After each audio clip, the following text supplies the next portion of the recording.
एक लड़की जो अपने सपनों को पूरा करने के लिए बिहार की राजधानी पटना आती है।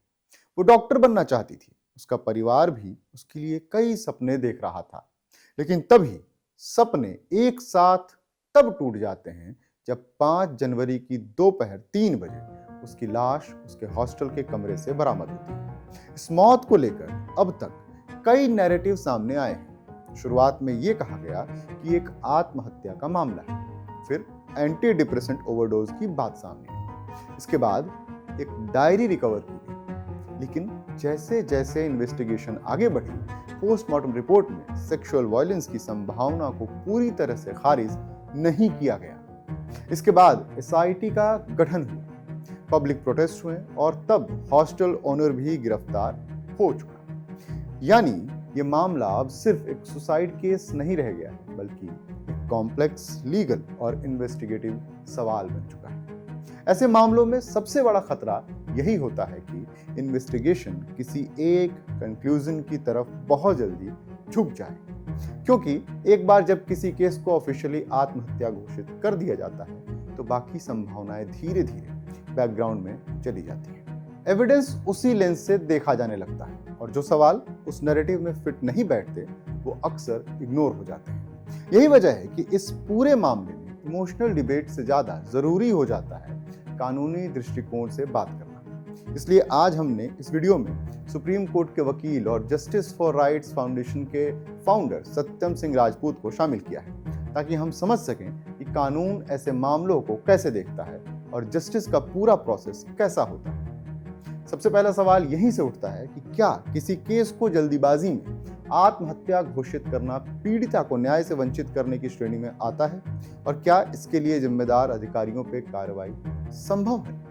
क्योंकि अगर शुरुआती स्टेज पर ही इन्वेस्टिगेशन एक दिशा में लॉक हो जाए तो फॉरेंसिक एविडेंस, सर्कमस्टेंशियल लिंक्स और थर्ड पार्टी इन्वॉल्वमेंट जैसी चीजें उतनी गहराई से एग्जामिन नहीं कर पाती। ऐसे में सवाल सिर्फ विक्टिम का नहीं रहता, बल्कि पूरे जस्टिस डिलीवरी सिस्टम की क्रेडिबिलिटी का बन जाता है। देखिए, सबसे बड़ी बात यह है करुणेश जी कि जब इस तरीके के मामले होते हैं तो इसमें कई सारी चीजें होती है। फॉरेंसिक होता है, ठीक है, फॉरेंसिक आएगा, उस रिपोर्ट पे डिसाइड होता है, पोस्टमार्टम रिपोर्ट आती है, उन सब सारी चीजों से तय होता है। पोस्टमार्टम रिपोर्ट काफी क्लियरली ये बताता है कि ये सुसाइड किया गया है या अटेम्प्ट टू सुसाइड है या मर्डर है या किस तरीके से, किस प्रकार से ये चीजें होती हैं। ये सारी चीजें फॉरेंसिक और पोस्टमार्टम में निकल के आती हैं।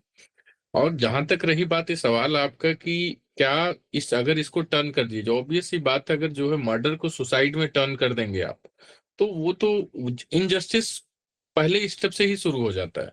इसका मतलब कि न्याय पे आगे बढ़ने की कोई प्रक्रिया, कोई संभावना ही नहीं है, क्योंकि आप उसे पहली दहलीज पे ही रोक दे रहे हैं। एक इस तरीके की चीजों की बात है। जहां तक नीट पीजी छात्रा की आप बात कर रहे हैं, तो चूंकि मैं मेडिकल एसोसिएशन का एडवाइजर भी हूं और नीट का कई सारे मामलों को मैं देख रहा हूं सुप्रीम कोर्ट में, ये मामला नीट पीजी के हॉस्टल की है। जो नीट की छात्रा उस हॉस्टल से आ रहा है, जहाँ पे शायद बहुत सारी चीजें, कई सारे रिपोर्ट ये भी कह रहे हैं कि वहां से एक तरीके से कई सारे इन्वॉल्वमेंट भी इधर उधर कई सारे नेताओं का या जो है तस्करी का भी इन्वॉल्वमेंट रहा है इसमें। लेकिन खैर, हम बात करते हैं सिर्फ ये कि अगर इसको जो है मर्डर को सुसाइड में कन्वर्ट कर दिया जाता है तो क्या चीजें होती है। देखिए, इसमें जब पोस्टमार्टम और फॉरेंसिक कोर्ट के सामने आती है तो बहुत सारी चीजें हैं। पीड़िता के पास सबसे पहली बात तो राइट ये है कि परिवार के पास कि वो direct supreme court, direct high court या कंसर्न सुप्रीम कोर्ट, और दोनों जगह जा सकता है। आर्टिकल 32 और आर्टिकल 226 में उस चीजों को चैलेंज करने के लिए वो उसका फंडामेंटल राइट है कि अपने उसको लीगल जो भी राइट्स हो उसको मिले। खैर, साथ ही साथ वो नीचे भी उस पूरे एफआईआर को चैलेंज कर सकता है बिफोर मजिस्ट्रेट, जिसमें मजिस्ट्रेट जो है एक अलग से जांच की दे सकता है। और साथ ही साथ जो अधिकारी इसमें लिप्त है, अगर जो है चीजें सही पाई जाती तो उन अधिकारियों पे कार्रवाई होती है। उनके जो है ड्यूटी ना मानने पे जो अवमानना है, उनको पुलिस जो उनका एक्ट है उसके तहत भी कार्रवाई होती है, प्लस जो है आईपीसी की भी धाराओं के तहत जो है उन पे कार्रवाई सुनिश्चित की जाती है। अब इसी सवाल से जुड़ा दूसरा और ज्यादा गंभीर लीगल एंगल सामने आता है। इस केस में पोस्टमार्टम रिपोर्ट ने साफ तौर पर यह कहा कि यौन हिंसा की संभावना को पूरी तरीके से खारिज नहीं किया जा सकता। ये लाइन अपने आप में बहुत हैवी है, क्योंकि पोस्टमार्टम ऑब्जर्वेशंस कैजुअल नहीं होती। तो सवाल यह है, अगर किसी मौत को शुरुआत में आत्महत्या मान लिया जाए, लेकिन बाद में पोस्टमार्टम में यौन हिंसा की संभावना सामने आए, तो जांच की दिशा कानूनी रूप से किस प्रकार बदलनी चाहिए? क्या ऐसे मामलों में इन्वेस्टिगेशन को फ्रेश एफआईआर, नई धाराओं और अलग प्रोसीजरल सेफगार्ड्स के साथ आगे बढ़ना चाहिए? ये सवाल इसलिए भी जरूरी है क्योंकि सेक्सुअल ऑफेंस केस में टाइम और प्रोसीजर दोनों डिसाइसिव फैक्टर होते हैं। देखिए, पोस्टमार्टम और फॉरेंसिक इफ और बट की बातें पॉसिबिलिटी की बात नहीं करती है। पोस्टमार्टम हो या फॉरेंसिक हो, ये क्लियर क्योंकि ये ऐसी जांच है, कोई ये हम या आप नहीं, मशीन के थ्रू जांच होती है और ये टेक्निकल इन्वेस्टिगेशन है।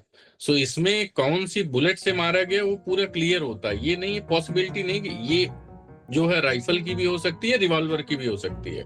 जो होगा वो क्लियर होगा। राइफल है तो राइफल, रिवॉल्वर है तो रिवॉल्वर। सो अगर जो है क्या बोलते हैं यौन शोषण हुआ होगा तो पोस्टमार्टम में क्लियर निकलेगा कि यौन शोषण हुआ है, वो उस टाइम पे पेनिट्रेशन हुआ है, ये सब सारी चीजें रिपोर्ट में निकल के आती हैं। तो उसमें पॉसिबिलिटी की कोई संभावना नहीं होती कि पॉसिबिलिटी है। तो अगर इस तरीके की स्टेटमेंट किसी भी अधिकारी की तरफ से दिए जा रहे हैं तो इसका मतलब है कि वो कहीं ना कहीं इन्वेस्टिगेशन को जो है प्रभावित कर रहे हैं और उसको गलत दिशा की तरफ ले जा रहे हैं। इस पूरे नैरेटिव में एक और चीज बार बार सामने आई, डायरी। कहा गया कि विक्टिम की पर्सनल डायरी में इमोशनल डिस्ट्रेस, एकेडमिक प्रेशर और पर्सनल स्ट्रगल का जिक्र था और उसी को सुसाइड नैरेटिव के सपोर्ट में देखा। लेकिन यहाँ एक फंडामेंटल लीगल कंफ्यूजन है जिसे क्लैरिफाई करना जरूरी है। डायरी जैसे व्यक्तिगत दस्तावेज की कानूनी विश्वसनीयता क्या होती है और क्या इसे आत्महत्या के निर्णायक सबूत के रूप में इस्तेमाल किया जा सकता है? क्योंकि डायरी किसी व्यक्ति की मेंटल स्टेट को रिफ्लेक्ट कर सकती है, लेकिन क्या वो किसी क्राइम या नो क्राइम का फाइनल प्रूफ बन सकती है? डायरी कब रिकवर हुई, किस कस्टडी में रही और क्या उसका फॉरेंसिक वेरिफिकेशन हुआ? ये सारे सवाल लीगल वेट रखते हैं, इमोशनल नहीं। देखिए, बात फॉरेंसिक, देखिए डायरी एक कोरबोरेटिव एविडेंस हो सकता है। डायरी जो है क्या बोलते हैं डायरेक्ट एविडेंस में नहीं आता, या डायरी में जो कुछ लिखा उसको माना जरूरी नहीं कोर्ट माने। वो as a evidence, corroborative evidence during trial जो है मैटर करता है। उसका इतना ज्यादा इंपॉर्टेंस नहीं है कि डायरी में क्या लिखा है क्या नहीं लिखा है। अगर डायरी में लिखी चीजें कुछ और है, पोस्टमार्टम में कुछ और आ रहा है, तो उससे कोई क्रिमिनल ट्रायल का कोई लेना देना नहीं है। क्योंकि इस मैटर, जहां तक इस मैटर का जो है मेरे संज्ञान में जितना है कि इस मैटर में कई सारे राजनेताओं का भी जो है मिलना पाया जा रहा है, कई सारे नेम आ रहे हैं। तो इस वजह से हो सकता है कि वहां पे दबिश हो, इस मैटर को दबाने की कोशिश हो। लेकिन जहां तक मुझे जानकारी मिल रही है कि इसमें एसआईटी भी गठित कर दी गई है और लगातार जांच हो रही है। तो देखिए, अभी क्या है कि इन्वेस्टिगेशन पेंडिंग है, तो इस पर्टिकुलर केस के बारे में इस किसी भी तरीके का कमेंट करना जायज नहीं है। लेकिन अगर जहां तक आप क्रिमिनल प्रोसीजर की बात करें, इन्वेस्टिगेशन की बात करें, तो जैसे स्टेटमेंट लोग दे रहे हैं उससे ये लग रहा है कि जो वहां का इन्वेस्टिगेशन है वो पूरी तरीके से प्रभावित हो रहा है।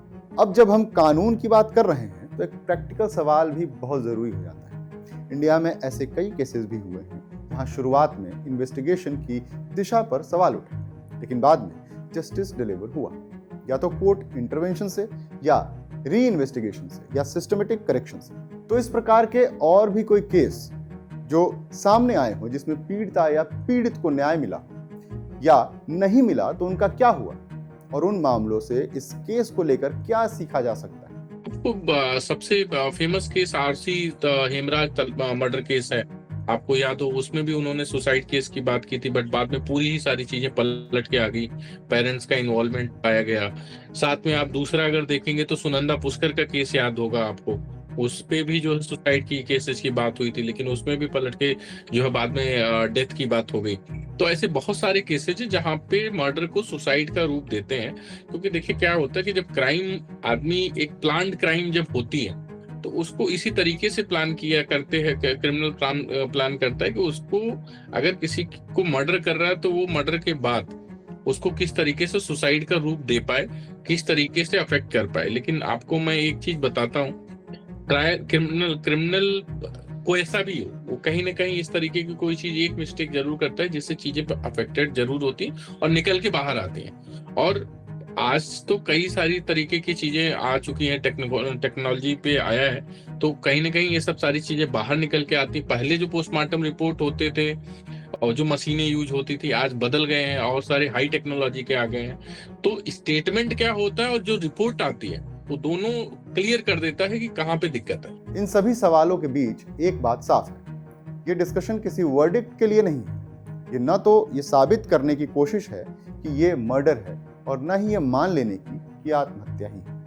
असली सवाल ये है कि क्या इन्वेस्टिगेशन बिना जल्दीबाजी, बिना नैरेटिव प्रेशर और बिना कन्वीनियंस के आगे बढ़ रही है। जब एक लड़की एक हॉस्टल जैसे सपोजली सेफ स्पेस में मरी पाई जाती है तो सवाल पूछना जरूरी होता है। वो डेमोक्रेसी का एक बेसिक इंस्टिंक्ट होता है और कानून का काम यही है कि वो अनकंफर्टेबल सवालों से भागे नहीं बल्कि उनके जवाब ढूंढे। मैं हूं करुणेश और आप देख रहे हैं बजर बट्टू दुनिया। ऐसी और भी स्पेशल रिपोर्ट्स देखने के लिए हमारे चैनल को सब्सक्राइब जरूर कर लीजिए और इस वीडियो को शेयर भी कीजिए।